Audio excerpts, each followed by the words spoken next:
querido, Deus amado, santo e maravilhoso Senhor da glória, nos colocamos na Tua presença, mais uma vez, em mais um dia, agradecendo a Sua bondade, a Sua misericórdia, a Sua compaixão, reconhecendo, Senhor, publicamente, que estamos aqui pela Tua bondade. Só estamos aqui porque o Senhor é bom.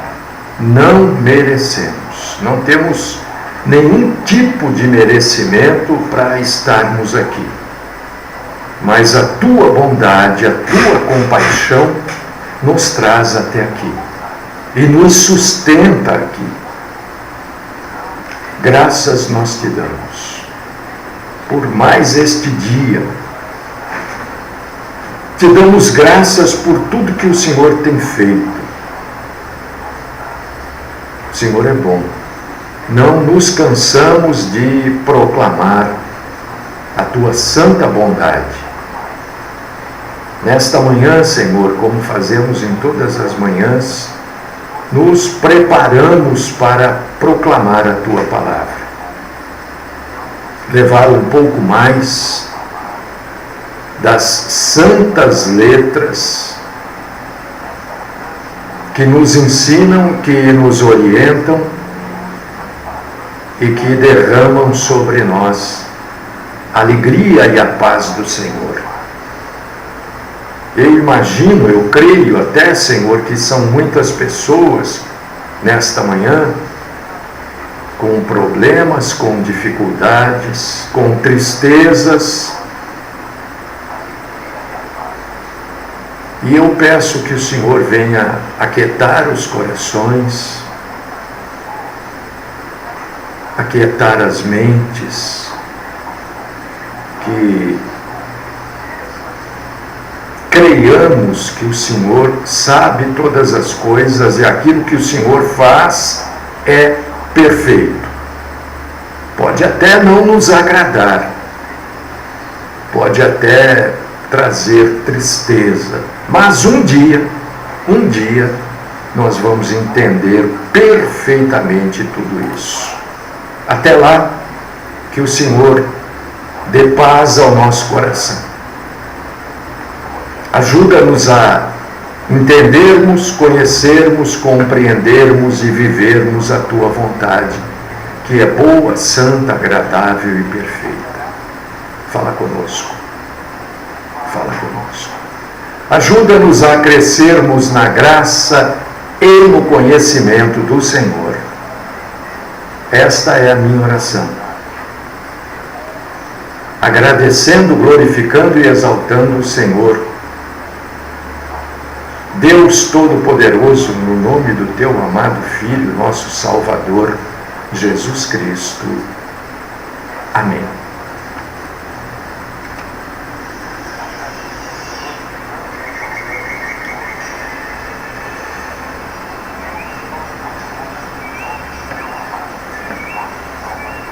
Meus queridos irmãos, queridas irmãs, eu quero compartilhar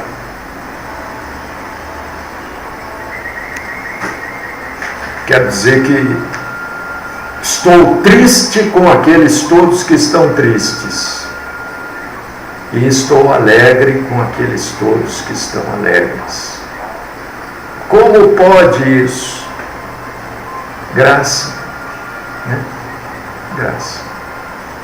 Tem muita gente triste, muita gente abatida, muita gente não entendendo, não compreendendo, até não aceitando determinadas coisas, mas as coisas são como são. Tem muita gente alegre. Alegre-se na sua alegria. Eu me alegro com você, mas compartilho da sua tristeza com você também. E quero lembrar você que está me ouvindo que hoje é quarta Na sexta-feira, meu irmão, minha irmã, nós teremos aquela programação de perguntas e respostas, né? E só tem dúvida bíblica quem lê a Bíblia. Quem não lê não tem dúvida bíblica nenhuma. Pode dizer, eu não sei isso, bom, mas não é dúvida bíblica, né? Dúvida bíblica só tem quem lê a Bíblia. Então, se você ler, ou se você lê a Bíblia Sagrada e tem dúvidas, eu estarei aqui na sexta-feira para ajudar você nas suas dúvidas bíblicas, nas suas dúvidas sobre a vida cristã. Estarei à sua disposição. Por que eu estou dizendo isso? Estou incentivando você a ler a Bíblia. Leia a Bíblia, vão surgir dúvidas e eu vou te ajudar a resolver essas dúvidas. Tá? Bom, Mateus capítulo 3, versículo 2. Se você está com a Bíblia aí, abra, leia. Se você não puder ler, ouça. A Bíblia diz que a fé vem de ouvir e ouvir a própria Bíblia, que é a palavra de Cristo, porque diz que a pregação vem pela palavra de Cristo, né? Então, convido você para abrir a sua Bíblia e ler comigo Mateus capítulo 3, versículo 2. Eu vou trazer para nós todos, porque eu também aprendo, né? Aprendo junto, explanações a respeito daquilo que está escrito na Bíblia. E é interessante porque uma pessoa me perguntou assim, por que a Bíblia foi escrita no grego, por que não no hebraico, né? Não, algumas coisas da Bíblia foram escritas no hebraico, né? No aramaico também. Mas a língua grega, por causa de Alexandre o Grande, acabou se espalhando por aquela região, né? E não era o grego clássico, era o grego chamado de koiné. Era um grego popular, mas não era um grego populucho, não era um grego rasteiro, não. Era o grego coloquial, o grego comum. Então, porque era a segunda língua, entendeu? Se falava, às vezes, em algumas localidades, mais o grego do que a língua daquela localidade. Por causa disso que grande parte da Bíblia, principalmente do Novo Testamento, foi escrito no grego. Só por isso, né? E o grego é uma língua bonita. É uma língua bonita. Opa, muito bonita. Abriu a Bíblia aí? Mateus capítulo 3, versículo 2. Arrependei-vos, porque está próximo o reino dos céus.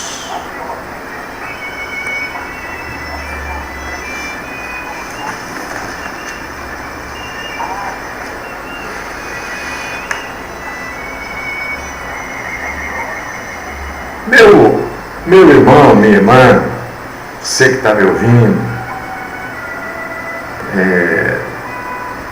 algumas pessoas, quando ouvem a nossa programação pela primeira vez, estranham. O que é isso? Você fica, né? É que essas pessoas que estranham, eu as entendo perfeitamente, não tem problema, pode estranhar à vontade. Eu entendo porque as pessoas não estão acostumadas. Elas vão nas denominações, nas igrejas, e é aquele blá blá blá, né? Ontem, por exemplo, à tarde eu tive um compromisso, né? E quando eu tenho compromisso à tarde, não consigo chegar, a programação fica gravada. da tarde. E ele estava ouvindo, né, no lugar que eu estava, um sujeito falando, mas ele falou o tempo todo das riquezas de Salomão e isso e aquilo, e eu falei, meu Deus, mas é completamente, sabe, como é que eu vou pegar as ofertas de Davi e de Salomão e trazê-las para os dias de hoje? Aquilo foi para o templo, hoje nós somos o templo, não cabe isso. Mas por que eles falam isso? Para induzir você, coagir você a ofertar. Em muitos casos, a dizimar. Eu sei que você que me ouve, eu sei disso, eu tenho consciência. Você já sabe disso. Mas é que no rádio, o rádio é importante, porque a internet é importante, claro, mas a internet, no meu caso, ela é direcionada. O sujeito só vai lá se ele quiser. O rádio não, ele pode estar passando ali no dial e ele ouve, eu vou parar, vou ouvir. Né? Por causa disso que o rádio é importante. Então tem muita gente nos ouvindo aí que fica seguindo esses... Que termo eu vou usar? Tomadores de dinheiro. Eles pregam a prosperidade de alguns homens bíblicos, né? Porque nem todos foram prósperos. Vê se eles pregam a prosperidade de Jeremias. Não tinha. Eles vão pregar de Salomão, de Davi, não é? Dos reis. Para induzir você a fazer o que estes homens fizeram. Isso não vai adiantar nada na sua vida, né? Dizendo que o sujeito deu 19 bilhões em ouros, mas nós não temos. E não existe o templo. O templo sou eu, o templo é você. Então, as pessoas quando ouvem esta programação, elas estranham. O sujeito não fala disso, não fala de cura. Porque quem cura é Jesus, não sou eu. Então eu vou falar daquilo que a Bíblia fala. Por exemplo, eu vou falar do reino de Deus, o reino dos céus. Porque reino de Deus e reino dos céus são expressões intercambiáveis. Às vezes você pode usar uma, às vezes você pode usar outra. Num contexto é uma, mas pode ser a outra. Entendeu? Então, às vezes eu vou estar falando aqui, vou usar reino de Deus, reino dos céus. João Batista, por exemplo, usou pela primeira vez nos evangelhos o termo reino dos céus, que depois se repete por mais 32 vezes. Então ninguém vai conseguir entender, por exemplo, o Evangelho de Mateus sem ter este entendimento básico, esse entendimento de alicerce do que é o reino dos céus. Você quer entender Mateus? Porque não adianta ficar, lá em Mateus não sei o quê. Sim, mas você entende Mateus? Porque para entender Mateus você tem que entender o que quer dizer reino dos céus. Você não vai ouvir isso em lugar nenhum. Não vai ouvir mesmo. Até porque, né, uns usam o horário do rádio para tocar música, divulgar cantor, cantora. Outros usam para ficar dando endereço da igreja. Olha, o endereço tal, rua tal, não sei o que. Tem o endereço tal, rua tal, não sei o que. E fica, né? 50 minutos dando endereço, de vez em quando coloca uns testemunhozinhos lá para... Então você não vai ouvir sobre isso. O que que é reino dos céus ou reino de Deus? Tá? Não é a mesma coisa, claro que não. Mas são termos intercambiáveis. Quer dizer, às vezes você pode trocar um pelo outro. Quer dizer a palavra câmbio? Troca. Não sei o que, câmbio, troquei, agora você fala. Entendeu o que quer dizer câmbio? Aqueles homens que estavam, os cambistas, lá do templo que Jesus os expulsou, faziam troca da moeda. Por causa disso que eles eram cambistas, era a época de festas. E as pessoas vinham de outras localidades com outras moedas. E eles trocavam pela moeda local. Entendeu?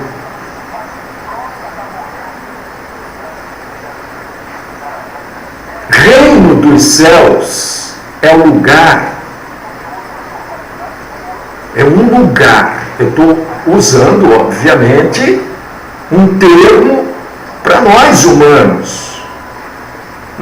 Não dá para ficar usando coisas da esfera muito espiritual, porque nós somos carne ainda. Então, reino dos céus é um local, uma esfera na qual Deus tem o controle.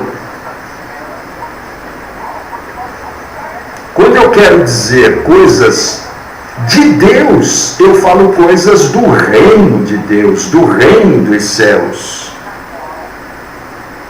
E não foi só Mateus que escreveu sobre isso.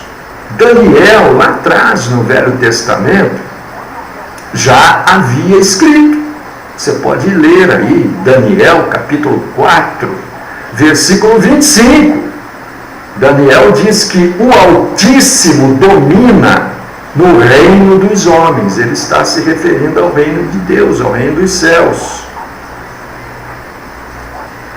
Então, existem dois aspectos para a gente entender Mateus. Senão não se entende. Você já leu Mateus? Eu até creio que você entenda Mateus. Mas por que não entender melhor? Há dois aspectos que a gente tem que destacar para um bom entendimento de Mateus. Neste âmbito, neste aspecto mais amplo, mais geral, encontram-se as pessoas que falam, professam reconhecer Deus como soberano. Quanta gente a gente ouve dizer, não, eu acredito em Deus. Não, eu sei que Deus existe. Então, nesse primeiro aspecto estão estas pessoas que sabem que Deus existe, que acreditam que Deus exista, que sabem ou acreditam ou aprenderam assim, pai, mãe, avô, tataravô, que Deus criou tudo. Céu, terra, ar, tudo foi criado por Deus. São estas pessoas que estão neste primeiro terreno. E sabem que Deus é soberano, mas não vivem a soberania de Deus. Enquanto que no segundo aspecto, estão as pessoas que verdadeiramente se converteram.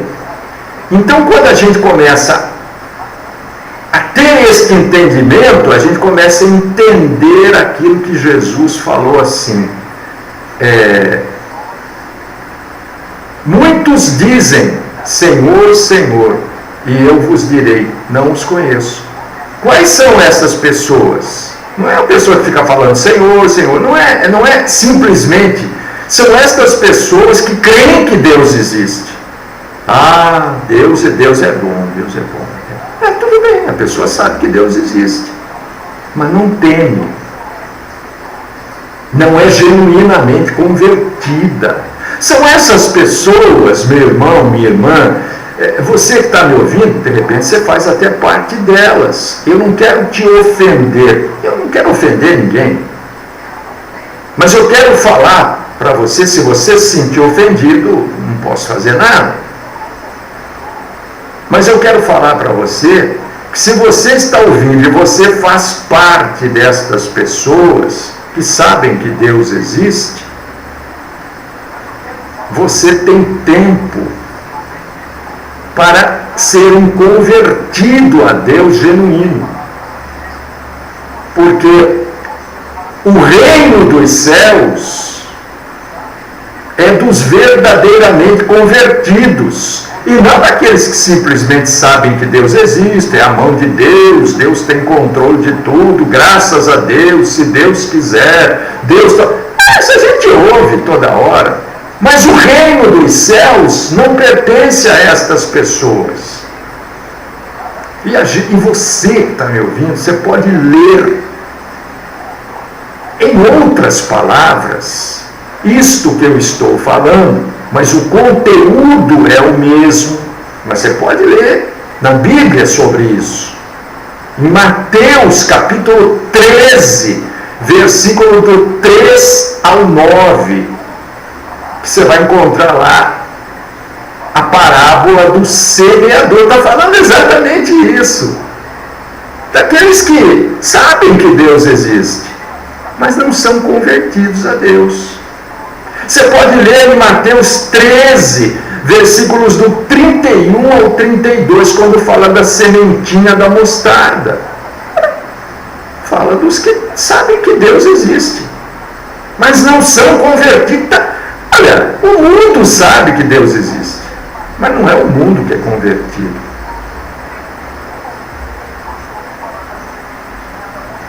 Só entra no reino dos céus, só, quando eu digo entra, só faz parte do reino dos céus os verdadeiramente convertidos. Leia aí, eu vou ler. Bom, se não der tempo, o que eu vou fazer? Mas eu quero ler com você Mateus 18, 24. Não, Mateus, está aqui, 18, 3. Vamos lá. Mateus 18, 13. Olha, eu vou ler com você aqui. Não sei se você vai ler, mas eu vou ler, né?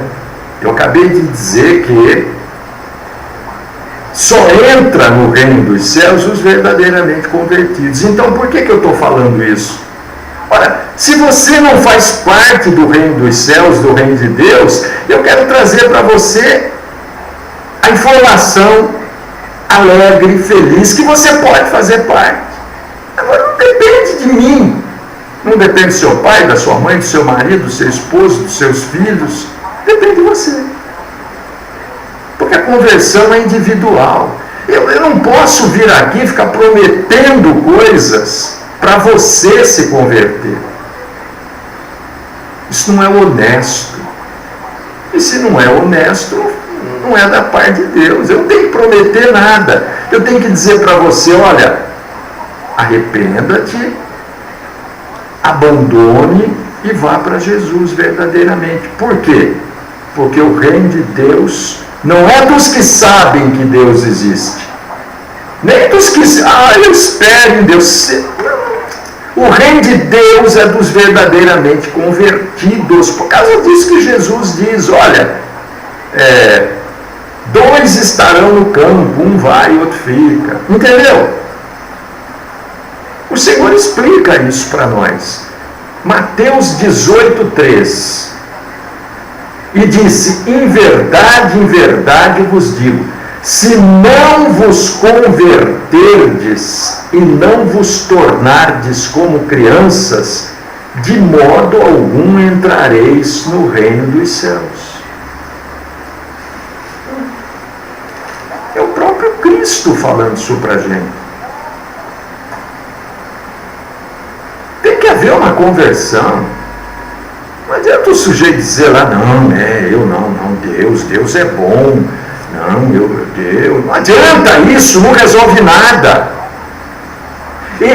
Esse povo faz parte daquela esfera que estão do lado de fora do reino de Deus.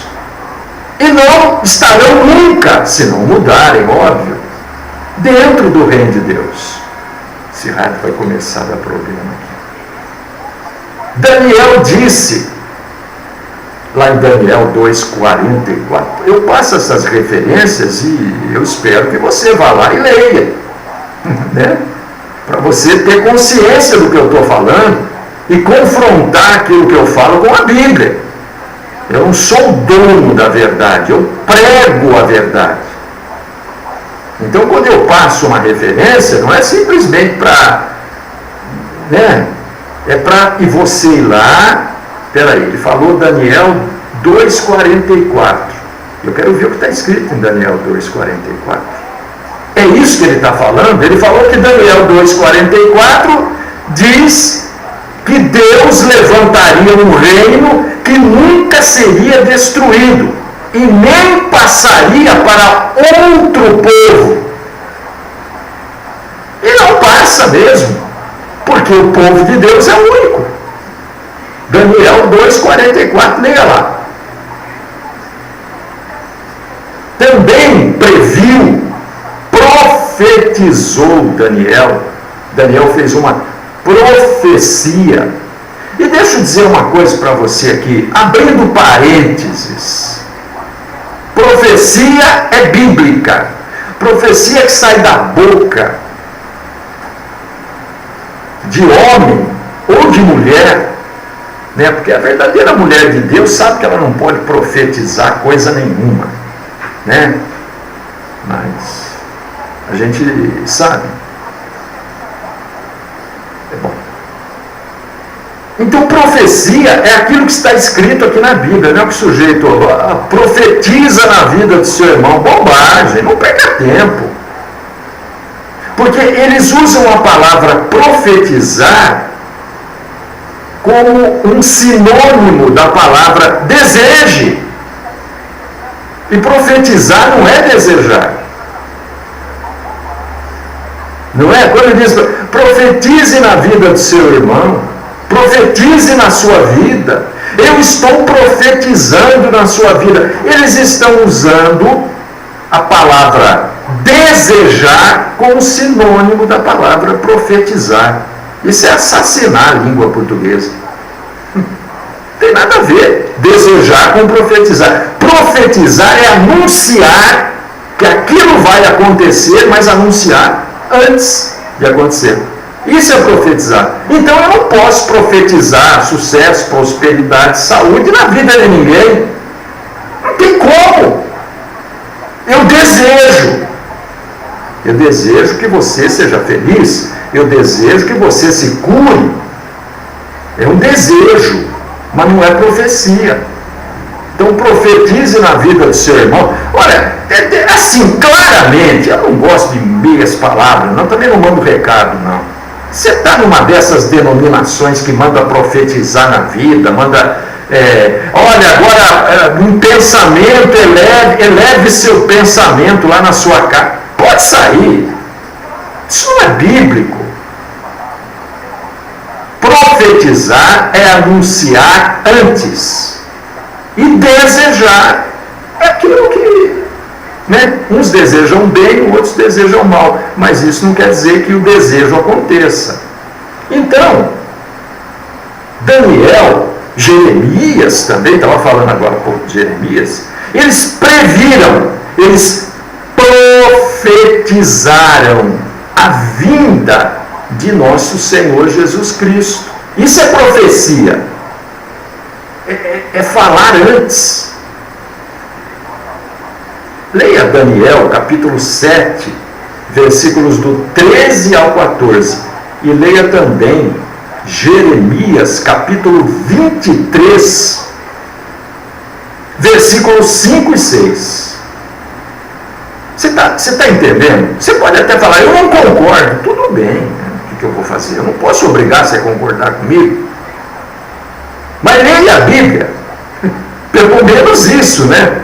Se você ler a Bíblia, você vai falar, o sujeito lá tinha razão.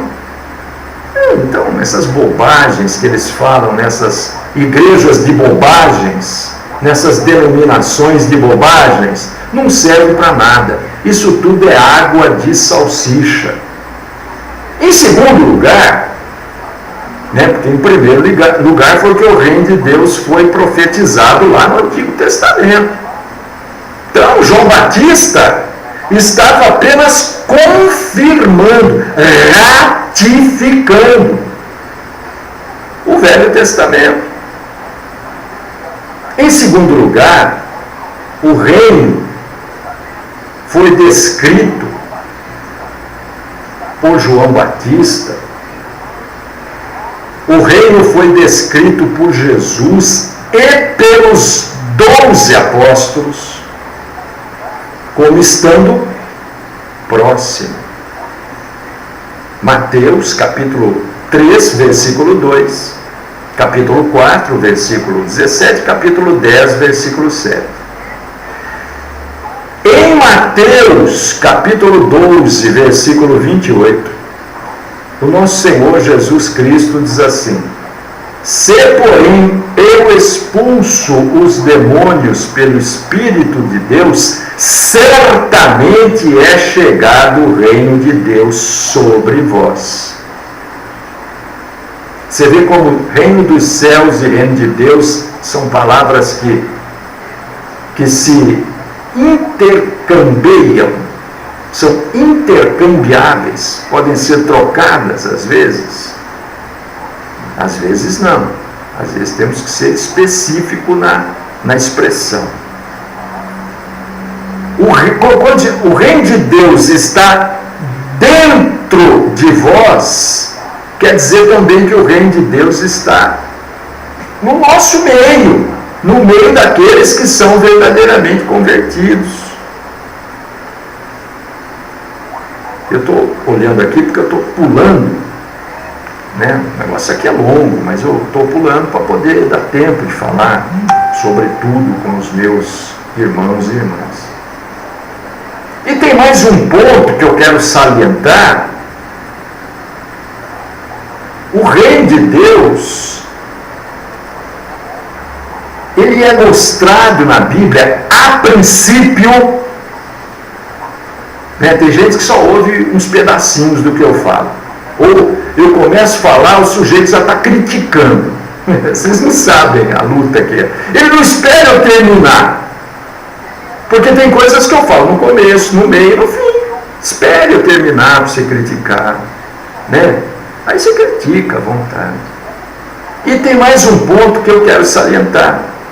Que o reino de Deus, ele é mostrado por Jesus como algo interino. Não é algo externo.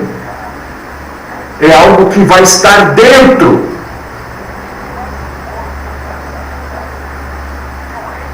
A nação de Israel, o povo judeu, rejeitou Jesus. Matou. A expressão matou, não gosto muito de usar, porque, mas todo mundo entende. Jesus entregou-se voluntariamente. Se ele não quisesse, ninguém iria matá-lo.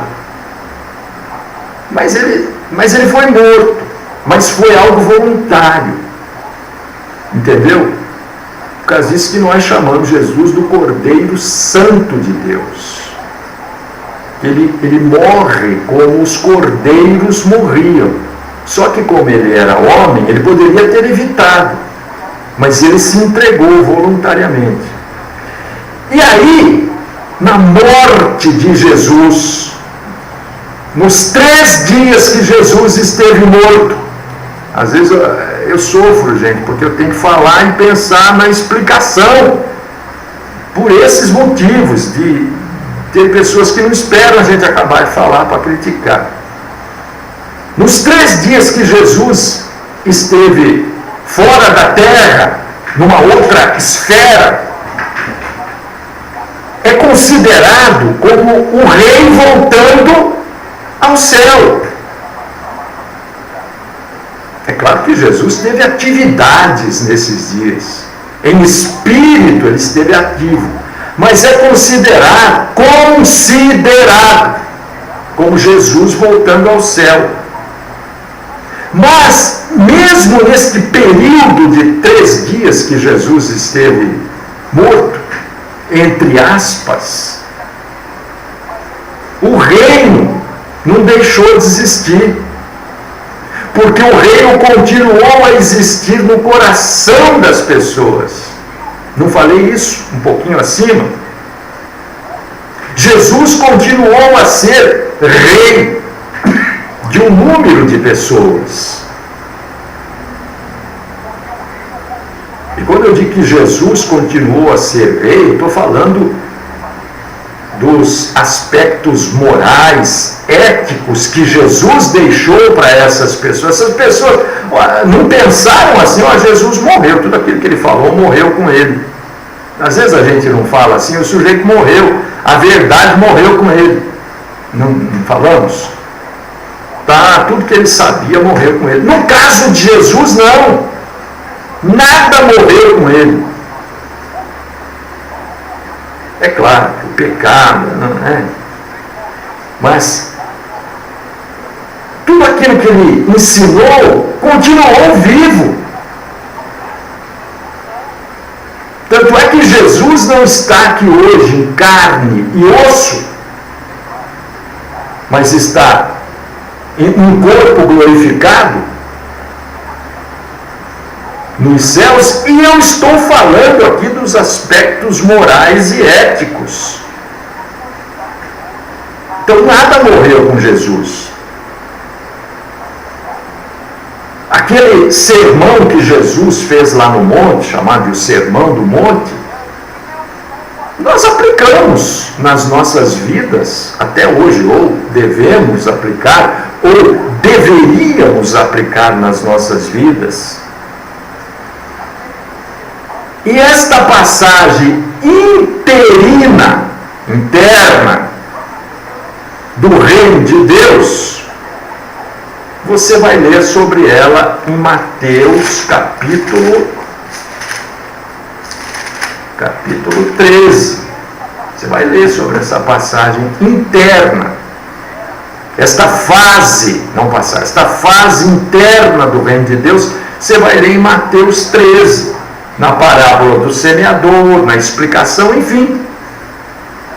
Entendeu?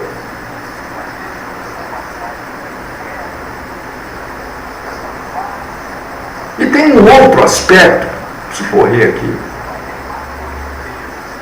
é que nós poderíamos chamar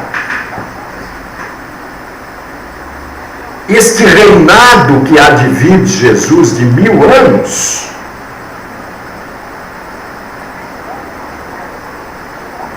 nós poderíamos tentar compará-lo com a transfiguração de Cristo, quando ele foi visto na glória do seu reino, que ainda estava por vir.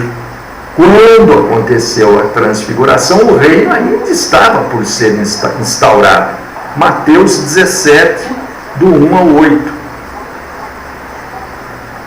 E a comparação com o milênio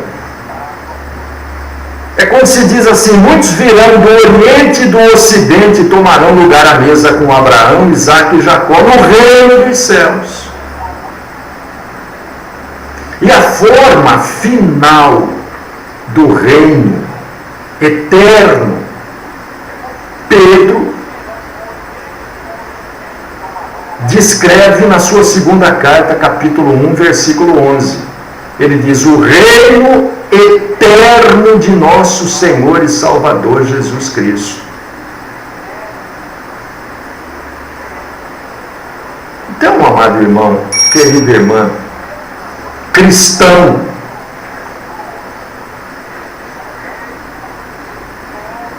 pessoas que por medo falam que Deus existe, nem existe mesmo, né? Há necessidade de uma conversão para você poder fazer parte do reino dos céus ou do reino de Deus. Não é fazer parte de uma igreja, né? Ah, aquele sujeito é desigrejado. E daí? Eles inventam, sabe? Eu não tenho que estar numa denominação para fazer parte do reino de Deus. Eu tenho que estar na igreja dos salvos.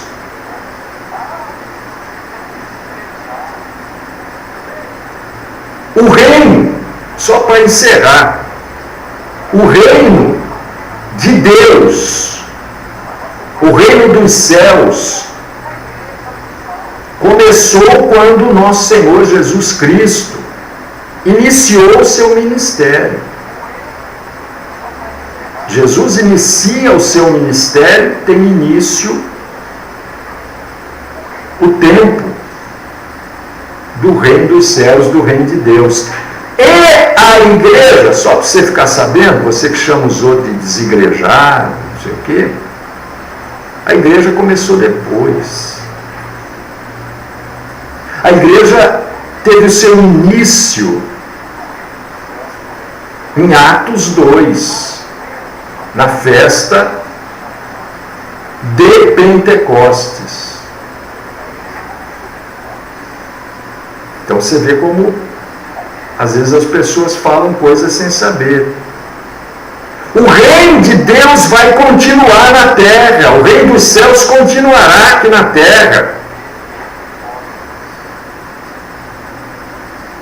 E a igreja será arrebatada. A igreja será retirada da terra. E a gente espera que seja rápido, amanhã, depois, quem sabe. Há tempo para a sua verdadeira conversão, para a sua verdadeira transformação. Há tempo para você parar de seguir enxugadores de gelo. Para de seguir, meu irmão, minha irmã, ensacadores de fumaça. Leve a sério as coisas bíblicas. Das mínimas coisas até as coisas maiores. Se a Bíblia diz que não pode, não pode.